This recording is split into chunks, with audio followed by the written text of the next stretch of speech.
and whatnot. Oh, All right. I don't know these songs. I don't know these people. Next up, Diddy Watch is back. He in these streets. Don Richards has filed suit. Against Diddy for SA and abuse and a whole bunch of other different things. She was a member of Danity Kane, if you don't know, and the group Dirty Money with Kalina. Which the Dirty Money album was actually decent. That Last Train to Paris. Last Train to Paris. Yep. Stacy is our Stacy Ken. I'm trying to help spare her by putting the details out there for her, but you can go for it. So just know that I hate that this happened and I lost my voice. Okay. Because this is deep. It's a little deep for me. So first off, when it was like, oh, Don Richards has, sued Diddy, Stacy thought about Don Robinson from In Vogue.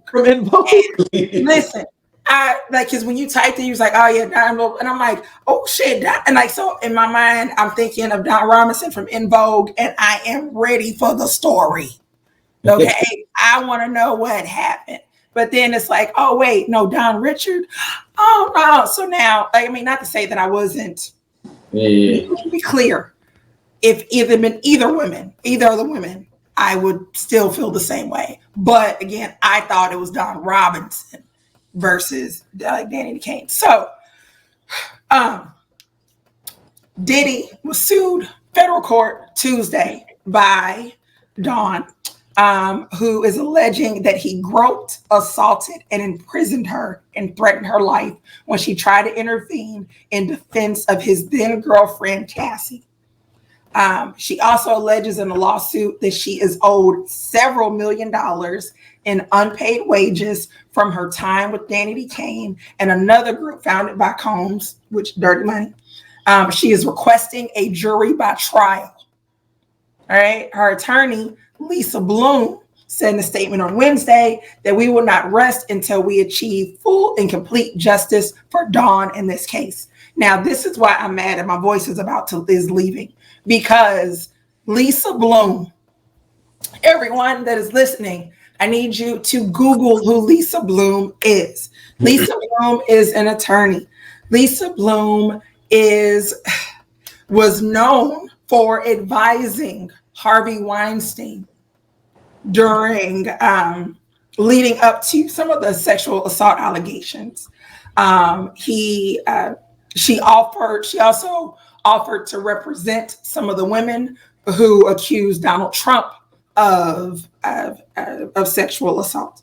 So the thing is, also she's the one that got Tierra Marie jammed up with 50 Cent. Right. So the thing is with Lisa Bloom, her background. Give people a frame of reference on the hood side of the game. Right. So with Lisa Bloom, her background had been helping victims versus her, and then all of a sudden she's with Harvey Weinstein. She's an ambulance chaser now. But once the big allegation against Harvey, like the shit that shut him down, when that came out, that's when she withdrew from from being his person. But anywho, so that's the background on this person who is representing Dawn. As I said before, Cassie had an amazing legal team who knew, that wasn't new to this. Lisa Bloom is not new to this. I don't know. She's used to having celebrity clientele, high profile people. I don't know what she'll do for Dawn. I don't know how that'll work. So, but anywho, back to the lecture at hand. The suit was filed U.S. District Court of Southern New York, and joins all of the other lawsuits that he had. All those lawsuits are filed under the Victims of Gender Motivated Violence Protection Law, which allows people to file lawsuits after the statute of limitations is over with. Now, the thing is what Dawn is accusing him of. So Dawn says that she felt empowered after Cassie came forward. Hours after Cassie had filed her suit, her and some other Danity Kane members, they all, went online to support her. But Dawn says she witnessed Sean Diddy Combs brutally beat Cassie on numerous occasions. The abuse included striking her with his hands and with objects, slapping her, punching her, throwing items at her, the lawsuit alleges. And whenever Cassie attempted to stand up, then Don said that he would strike her or wrap his hands around her throat and choke her. On one occasion, Dawn said that she witnessed Diddy throw a scalding pan of eggs at Cassie before dragging her up a flight of stairs while he cussed and screamed. She said that Diddy told her afterwards, if you say anything, there will be consequences. And the people end up missing is what. So she, and that left her feeling terrified. I just want to go back to hitting somebody with a pan of eggs. As somebody who loves eggs, and it's like a waste, right? To have a scalding pan of eggs and throw them at somebody. Yeah, eggs expensive. Okay, eggs ain't cheap, and you threw eggs at her. That is just some shit to do. Like that's one of those. You had to already have been cooking eggs, and in the midst of an argument, that's what you had in your hand. Because no one gets up to go make eggs to go throw at somebody. Period.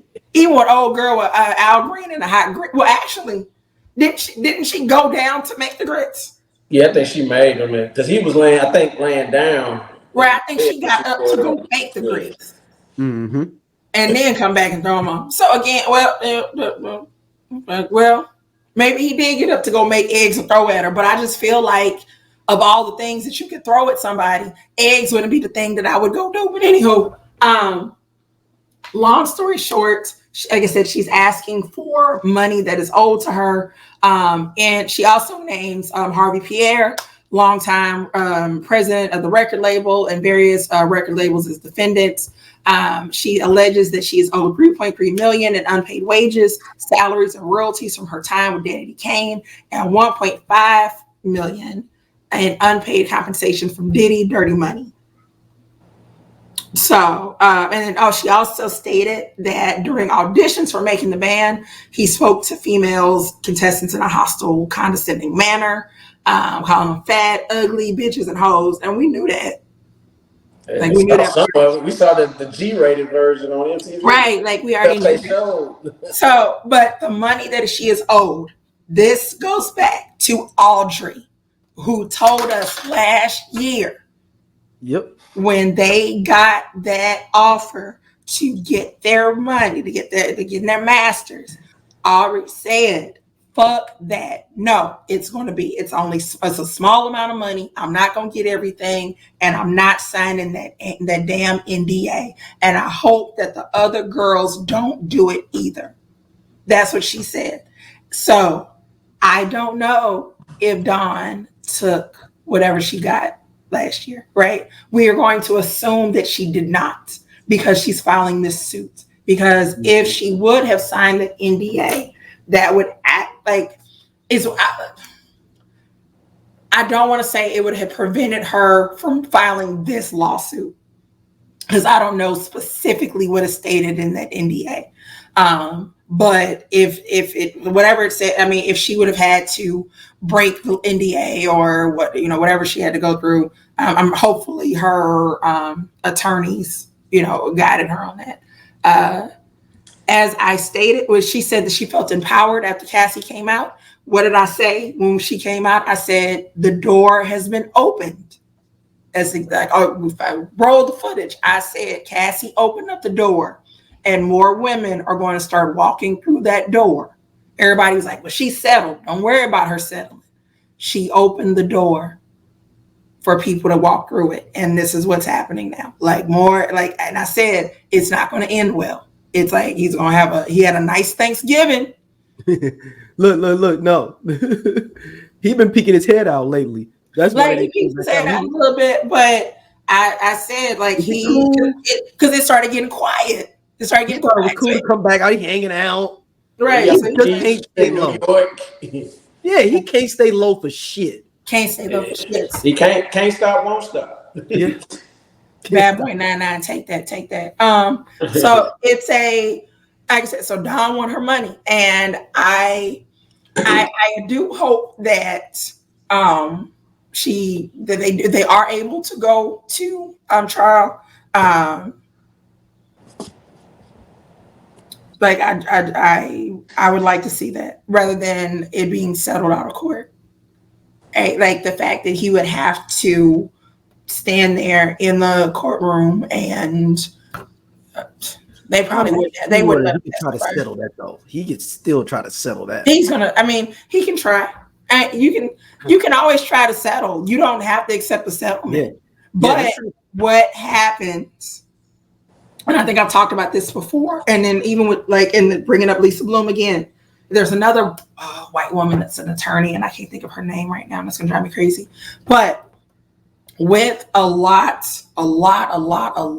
of these people, these women who were victimized by these high profile men, when they go to make a report or to sue or whatever, they literally, their attorneys, because they're usually just regular people, right? They can't afford some whole team.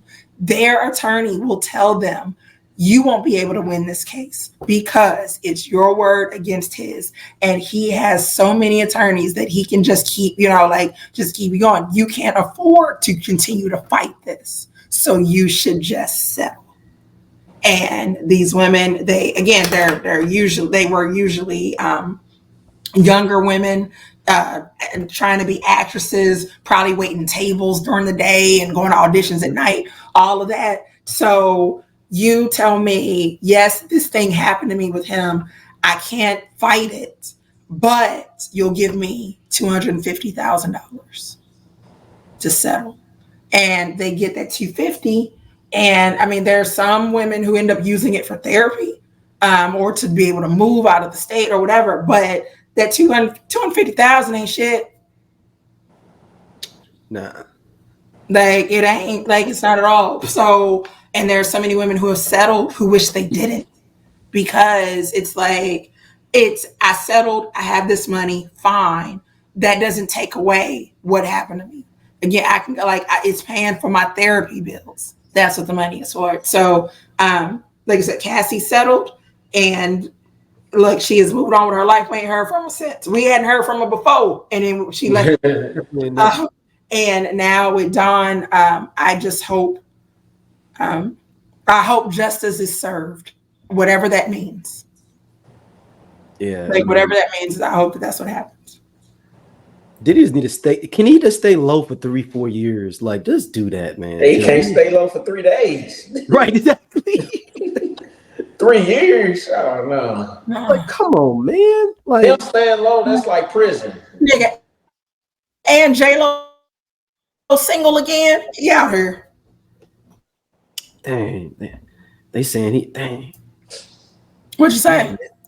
I said, not he out here, though, because J-Lo back out the street.